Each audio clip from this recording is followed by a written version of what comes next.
Putra, dan Roh Kudus. Amin. Shalom Aleihim.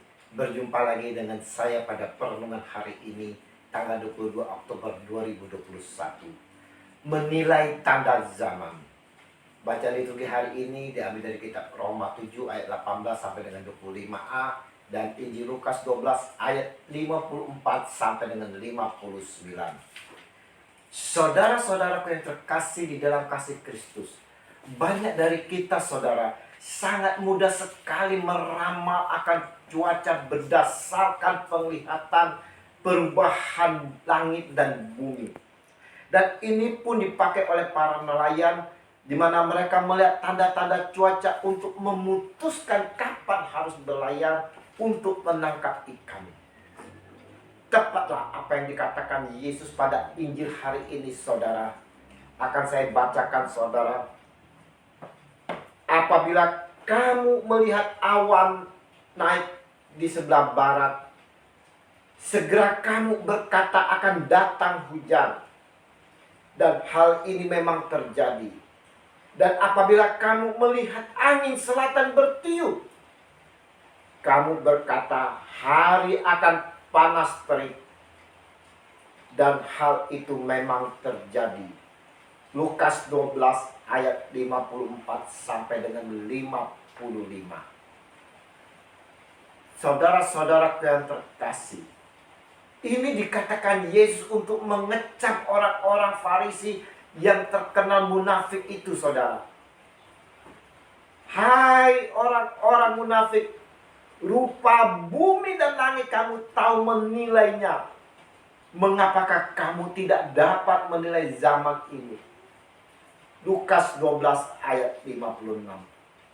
Kecaman ini, saudara-saudara, berlaku juga bagi kita semua saat ini. Apakah kita sungguh seperti orang munafik yang hanya bisa melihat perubahan-perubahan langit dan bumi, padahal tanda-tanda zaman tak dapat kita lihat dan kita nilai? Tanda-tanda zaman ini merujuk akan datangnya akhir zaman, saudara. Kedatangan Tuhan Yesus yang kedua atau hari kiamat. Merujuk dari khotbah akhir zaman oleh Yesus di dalam Injil Matius 24 sampai dengan 25. Maka ada beberapa tanda-tanda itu yang dapat kita sebutkan di sini. Tanda-tanda zaman itu, saudara. Yang pertama, malapetaka dan bencana alam itu sudah terjadi. Yang kedua, kelaparan, kemiskinan dan penyakit. Dan ini juga sering kita lihat, saudara. Yang ketiga, kekerasan di luar kontrol dan seks bebas. Keempat, terjadi perang di mana-mana. Kelima, kemerosotan moral. 6, stres. 7, gerakan pembangunan rohani besar-besaran. Ke-8, penyebaran ajaran palsu secara global. Dan yang ke-9, krisis lingkungan global. Dan lainnya yang belum disebut di sini, saudara. Semuanya itu telah dinyatakan di hadapan kita semua. Apakah kita dapat memahami dan mengerti akan hal tersebut, saudara? Akan tanda-tanda zaman itu. Sadarkah kita telah memasuki masa-masa itu saat kita menanti dalam antrian? Sadarkah kita, saudara? Untuk mempertajam konsep pengajarannya, Yesus memakai kisah tentang pertikaian dua orang yang ingin mengajukan suatu perkara mereka kepada pemerintah.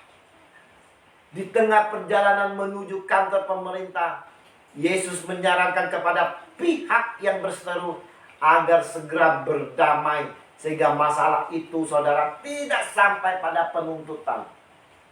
Pasalnya, kalau tuntutan tiba di meja hakim, hasilnya hanyalah penyesalan atas kesalahan dan kebodohan mereka.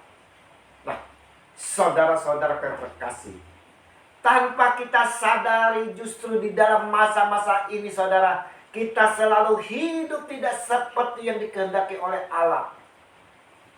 Seperti Paulus sampaikan di dalam bacaan pertama hari ini. Sebab aku tahu bahwa di dalam aku, yaitu di dalam aku sebagai manusia, tidak ada sesuatu yang baik. Sebab kehendak memang ada di dalam aku, tetapi bukan hal berbuat apa yang baik.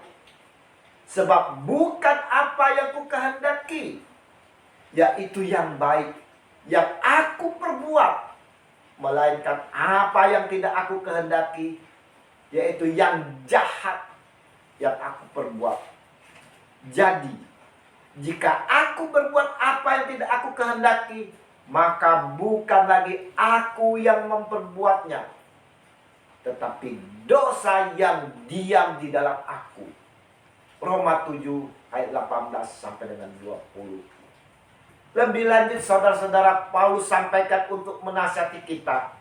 Ketahuilah bahwa pada akhir-akhir terakhir ini akan datang masa yang sukar. Manusia akan mencintai dirinya sendiri dan menjadi hamba uang. Mereka akan membual dan menyombongkan diri. Mereka akan menjadi pemfitnah. Mereka akan berontak terhadap orang tua dan tidak mau berterima kasih. Tidak memperdulikan agama, tidak tahu mengasihi, tidak mau berdamai. Suka menjelekkan orang, tidak dapat mengekang diri, garang, tidak suka yang baik, suka mengkhianat, tidak berpikir panjang, berlagak tahu, lebih menuruti hawa nafsu daripada menuruti Allah. 2 Timotius 3 ayat 1 sampai dengan 4. Inilah kita saudara-saudara yang selalu berbuat dengan kehendak kedagingan kita. Kita tak melihat tanda zaman itu lagi sebagai persiapan diri kita. Kita tak melihat tanda zaman itu untuk berusaha lebih dekat kepada Allah, kepada Tuhan kita Yesus Kristus. Kita mengabaikannya dengan lebih suka memenuhi kepuasan kedagingan kita.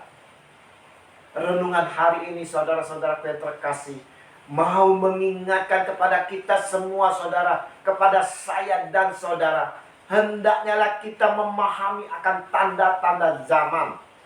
Dengan memahami kita mau melakukan persiapan hati kita, hidup kita untuk lebih dekat kepada Tuhan kita Yesus Kristus. Tetaplah dalam keadaan, di dalam kebenaran firman Tuhan. Jangan menyimpang. Pergunakanlah waktu yang singkat ini saudara untuk selalu berbuat dalam kebenaran dan menyebarkan kebenaran itu kepada sesama. Persiapkan diri sebaik mungkin menyambut kedatangan Kristus yang tak lama lagi saudara. Mari saudara-saudaraku, kita mau mempersiapkan hati kita ini dengan melihat tanda-tanda zaman itu. Dan kita mau selalu di dalam kebenaran Tuhan. Kasih Allah Bapa yang besar melalui Tuhan kita Yesus Kristus bersama Roh Kudus selalu menyertai kita di mana saja kita berada. Amin. Dalam nama Bapa dan Putra dan Roh Kudus. Amin. Shalom Alaikum.